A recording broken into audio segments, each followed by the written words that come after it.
iOS 18 est rempli de centaines de nouvelles fonctionnalités, mais il y a aussi plusieurs nouveaux réglages dont tu ne soupçonnes sûrement même pas l'existence. Dans cette vidéo, je vais te montrer 25 réglages que tu dois absolument changer dès que tu installes iOS 18 sur ton iPhone. Alors pour commencer, je suis sûr que ça t'est déjà arrivé. Tu écoutes de la musique, puis tu ouvres l'application caméra, elle est réglée sur vidéo et ta musique se met en pause. Avec iOS 18, ce problème est réglé. Pour ça, va dans les réglages, ensuite dans l'objet caméra, puis enregistrement audio. Ici, tu trouveras un tout nouveau bouton dans iOS 18 appelé autoriser la lecture audio. En l'activant, tu pourras continuer à écouter de la musique tout en enregistrant une vidéo. Et ça évitera aussi que ta musique se mette en pause par accident quand tu ouvres la caméra. Et tant qu'on est dans les réglages de la caméra, je veux te montrer un autre paramètre à changer. Alors dans iOS 18, si tu as enregistré une vidéo en 60 fps ou même en 120 fps, si tu as un iPhone 16 Pro, tu peux maintenant modifier la vitesse de lecture. En allant dans l'édition de la vidéo, tu verras une nouvelle option en haut à droite avec une petite icône en forme de compteur de vitesse. Si tu cliques dessus, tu pourras changer la vitesse de lecture après avoir enregistré ta vidéo. Avant, dans iOS 17, tu ne pouvais ajuster la vitesse que si tu avais filmé en mode slow motion. Maintenant, dans iOS 18, tu peux le faire même en mode vidéo classique. Par exemple, tu peux baisser la vitesse à 30 fps et grâce à une interface similaire à celle du slow motion, choisir exactement où tu veux que la vidéo passe de 60 fps à 30 fps. Il est clair que l'application photo peut être très déroutante et un peu écrasante au début. Il y a plein de sections et d'albums différents, ce qui peut devenir confus. Donc le prochain réglage à modifier se trouve tout en bas. Sous personnaliser et réorganiser. Dans iOS 18, tu peux désormais personnaliser et réorganiser tes albums en sélectionnant ce que tu ne veux plus voir. Moi, j'ai simplement désélectionné tout ce que je ne souhaite plus voir apparaître sur l'écran principal de l'application photo. Par exemple, si je veux que les outils soient plus accessibles, je peux les déplacer juste en dessous de mes collections épinglées. L'idée est de désélectionner les albums que tu n'utilises pas souvent et de réorganiser ce que tu veux voir plus régulièrement. Ainsi, en sortant de là, tu auras une application photo beaucoup plus claire et moins surchargée, avec uniquement ce que tu souhaites voir. Maintenant, le prochain réglage à modifier concerne la planification des messages. Une nouvelle fonctionnalité dans iOS 18 qui te permet de programmer l'envoi d'un e-message à une date ultérieure. C'est un peu caché, si tu appuies sur le plus à gauche du champ de message, rien de nouveau ne semble apparaître. Mais si tu fais glisser vers le bas, tu verras une nouvelle option envoyée plus tard. En appuyant dessus, tu peux programmer l'envoi d'un e-message. Il te suffit de choisir l'heure et le message que tu veux envoyer. Par exemple, pour midi. Une fois que tu as programmé l'envoi, tu verras la date et l'heure auquel le message est prévu d'être envoyé et tu pourras même modifier ce message si tu le souhaites. Si tu penses utiliser cette fonctionnalité souvent, je te conseille d'appuyer longuement sur envoyer plus tard, de la faire glisser vers le haut et de l'ajouter à ta section principale dans les messages pour y accéder plus facilement. Si tu n'aimes pas ce curseur bleu clignotant quand tu es en train de taper, tu peux désormais le désactiver avec iOS 18. Je n'avais pas réalisé à quel point cela pouvait déranger certaines personnes. Pour le désactiver, rentre dans les réglages, puis dans accessibilité, ensuite dans mouvement. Tout en bas, tu trouveras un nouveau bouton que tu peux activer qui est désactivé par défaut, appelé préférer le curseur non clignotant. En l'activant, le curseur reste fixe et ne clignote plus. Ensuite, tu devrais ajuster la vue de ton calendrier. Avec iOS 18, tu as plusieurs tailles de vue disponibles pour ton calendrier. Si tu fais un zoom comme ceci, tu verras que j'ai maintenant une nouvelle vue. Tu peux simplement pincer l'écran pour changer la taille de la vue et cette vue restera en place jusqu'à ce que tu la modifies à nouveau. Même si tu forces la fermeture de l'application et que tu la rouvres, la vue que tu as sélectionnée sera conservée.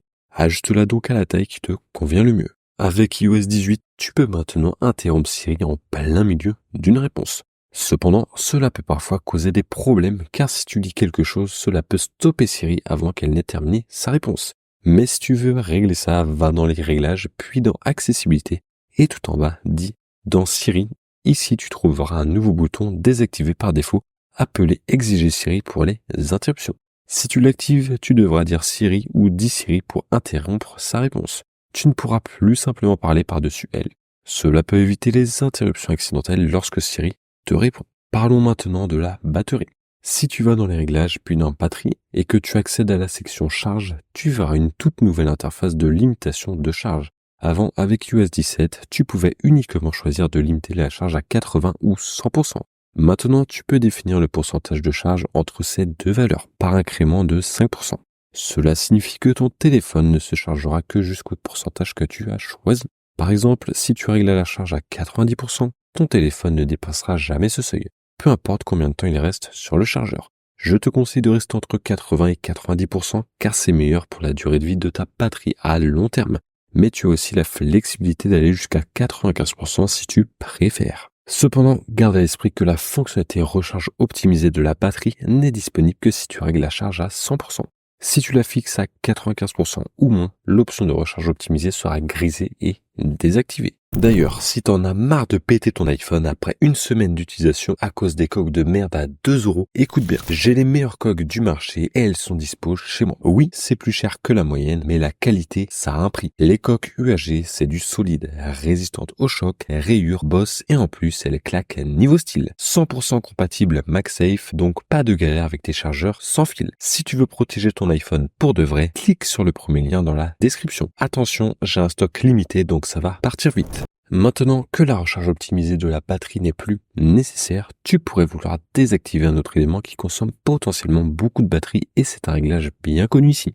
Pour ça, rends-toi dans les réglages, descends jusqu'à confidentialité et sécurité, puis dans service de localisation. Tout en bas, va dans service système, puis cherche emplacement significatif. Ce réglage est activé par défaut car il aide à améliorer les recommandations. De plus, il est essentiel pour que la recharge optimisée fonctionne.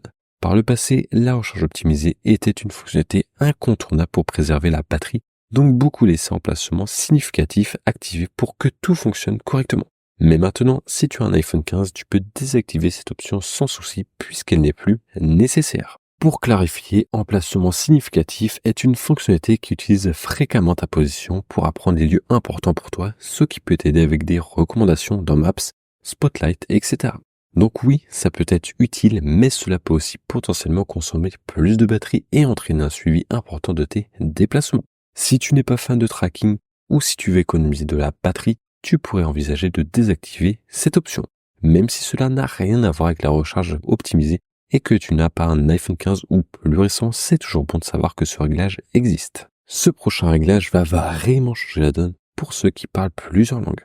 Si tu vas dans les réglages, puis dans Général, descends jusqu'à Clavier et ensuite sélectionne ton clavier principal, par exemple français ou ta première langue. Juste ici, à sous-langue, tu as l'option Ajouter une langue. En faisant cela, tu peux ajouter une autre langue à ton clavier. Par exemple, je vais choisir Portugais-Brésil. Maintenant, tu as 2 langues configurées. Si tu ouvres ton clavier, tu verras dans le coin en bas à droite de la barre d'espace les 2 langues que tu as configurées.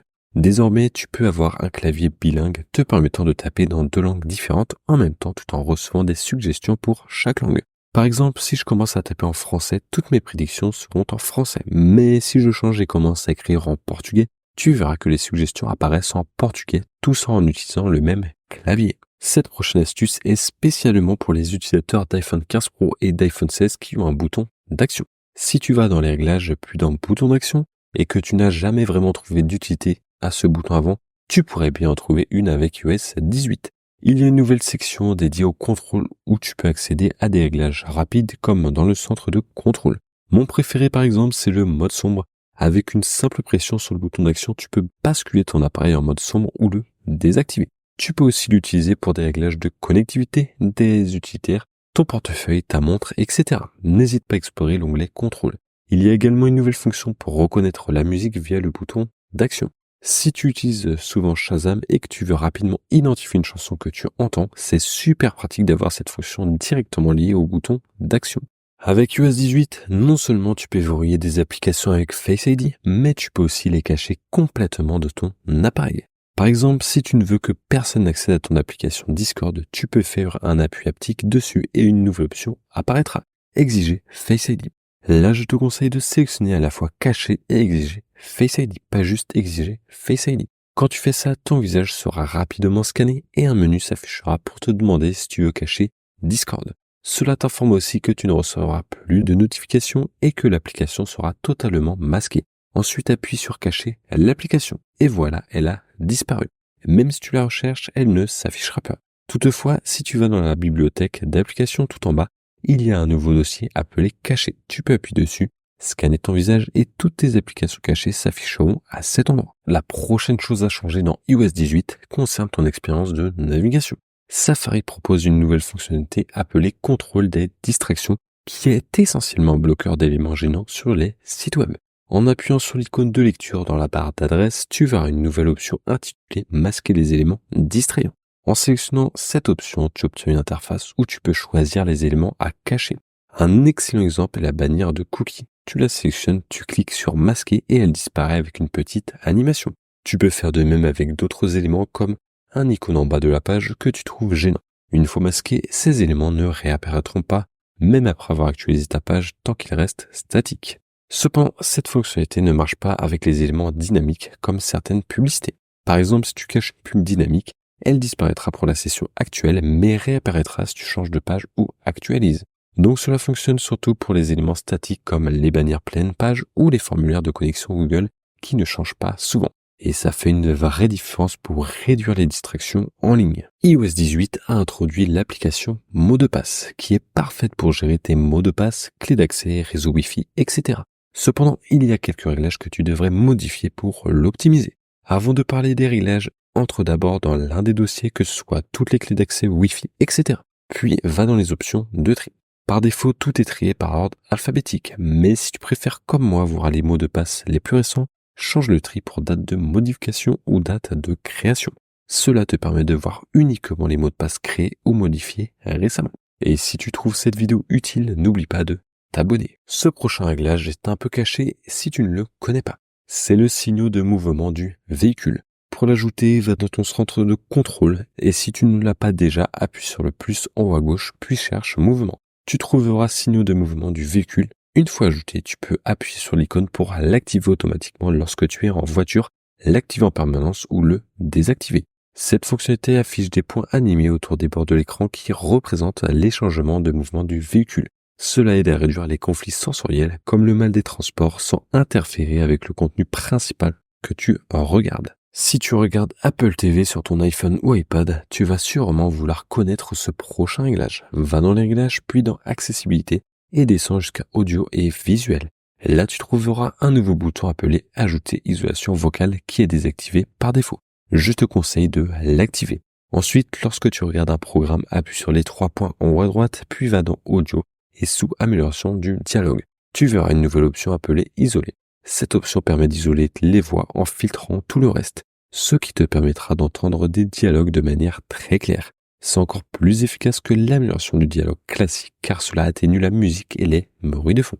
Même si cela enlève un peu de l'effet global du show, c'est une super option à avoir si tu veux vraiment te concentrer sur les voix. Voici un réglage que tu dois changer surtout si tu as une Apple Watch. Avec iOS 18, tu peux non seulement télécharger les cartes, mais aussi des itinéraires spécifiques de randonnée pour les utiliser en ligne, particulièrement dans les zones où tu perds souvent le signal. Le réglage à ajuster se trouve dans les paramètres.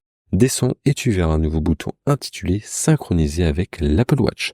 Cela signifie que les nouvelles cartes que tu télécharges sur ton iPhone seront également téléchargées sur ta montre. Si tu as une Apple Watch, je te recommande d'activer cette option pour avoir accès à tes cartes même sans ton téléphone. Voilà donc quelques-uns des premiers réglages à modifier sur iOS 18.